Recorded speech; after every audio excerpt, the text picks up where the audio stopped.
Sa number 2,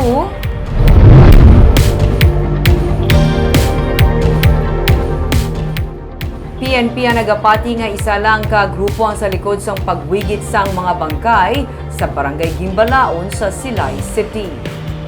Bisan hindi dungan nga ginpangwigit sa Uyot Bridge sa sitio Lantawan sa barangay Gimbalaon sa Silay City, dako ang pagpati sang Silay City PNP Commander nga si Lieutenant Colonel Mark Anthony Daroca nga isa lang ka grupo ang may kahimuan sini.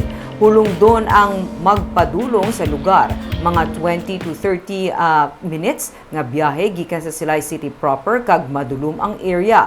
May nakita man ang PNP nga pattern sa paghulog sang patay sa lugar. Disyembre 30 sang una madiskubrihan nga may nagakaagnas na nga bangkay nga ginhulog sa lugar. Pag-usisa sa lugar na diskubrihan man nga may mga tulan pagid sa duha ka mga tawo nga nasulod man sa sako nga ginwigit man didto.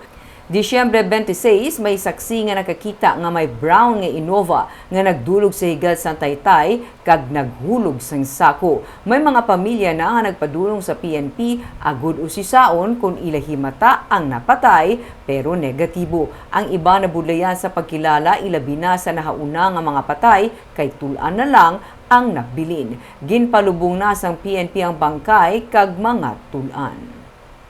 So, pasigol sir, basit sa group lang? Ang balik-balik na? Posible. Kahit isa na kalugar mo, daw may pattern siya kami nga nakita. Basta ang description sa area is secluded siya, bawing siya bla, dulom, tapos wala pa malay. So, conducive siya for any criminal activity, especially kay dulom.